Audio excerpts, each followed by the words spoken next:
Rio de Janeiro, junho de 2002. Uma cidade partida, de um lado, a Zona Sul e seus cartões postais. Do outro, territórios onde o Estado não entrava, governados por um poder paralelo armado até os dentes. O Comando Vermelho ditava as leis nas favelas da Penha.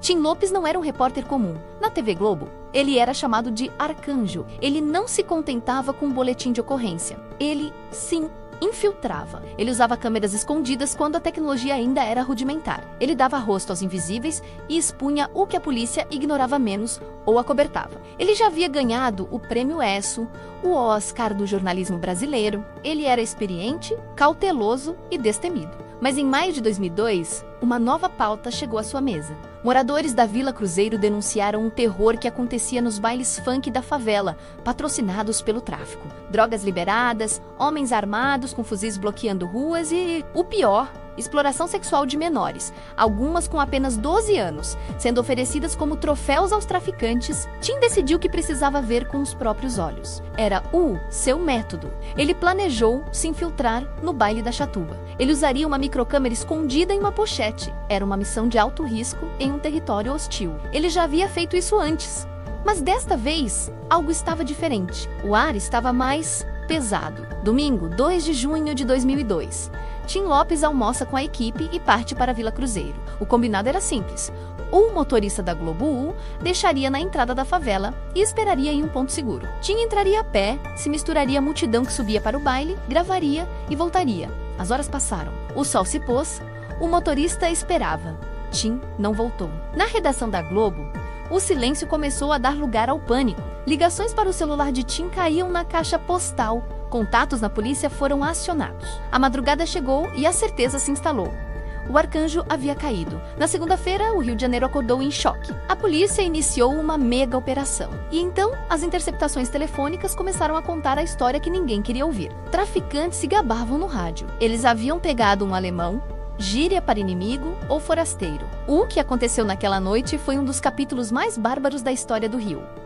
Tim Lopes foi identificado logo na entrada do baile. Ele foi rendido, colocado em um carro e levado para o alto do morro, para um local chamado Pedra do Sapo. Lá, funcionava o Tribunal do Tráfico. O que descreveremos a seguir é baseado nos depoimentos dos próprios criminosos presos meses depois. É um relato de brutalidade extrema. Tim Lopes foi torturado por horas. Ele foi julgado pelo chefe do tráfico local. A sentença foi a morte.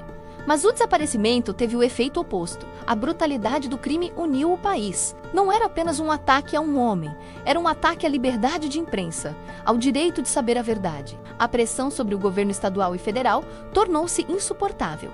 O assassinato de Tim Lopes não podia ficar impune. O nome do mandante ecoou em todos os noticiários. Elias Pereira da Silva, o Elias Maluco, um dos chefes do Comando Vermelho, conhecido por sua crueldade. Uma caçada humana sem precedentes começou. O complexo do Alemão foi cercado por semanas. Em setembro de 2002, após 50 horas de cerco, Elias Maluco foi preso, acuado em uma casa na favela. Nos anos seguintes, ele e outros 7 envolvidos foram condenados a penas duras. A justiça, aparentemente, foi feita. O caso foi encerrado, mas foi mesmo. 20 anos depois, a pergunta central que assombra este caso permanece sem resposta. Como eles sabiam? Tim Lopes era um mestre do disfarce. Ele sabia se mover na favela. Como ele foi identificado tão rapidamente na entrada do baile? A principal teoria que nunca foi provada, mas que circula nos bastidores até hoje, é a do vazamento. A informação sobre a reportagem de Tim Lopes teria vazado para o tráfico antes mesmo dele chegar lá? Havia policiais corruptos na folha de pagamento de Elias Maluco que sabiam da operação da Globo? Ou, mais perturbador ainda,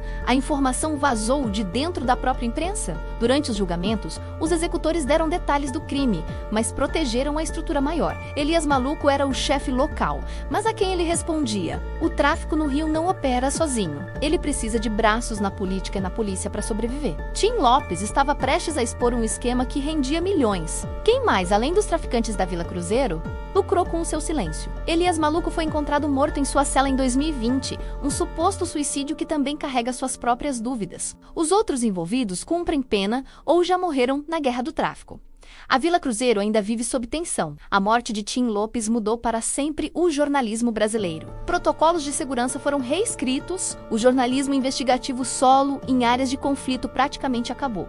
As emissoras recuaram, a verdade ficou mais difícil de ser contada. Tim Lopes pagou o preço máximo por fazer o seu trabalho. Seus assassinos foram presos. Mas a máquina que permitiu que ele fosse morto, menos a conivência entre o crime, a polícia e o Estado, essa máquina continua operando nas sombras. E esse é o verdadeiro mistério que o Brasil ainda não teve coragem de resolver.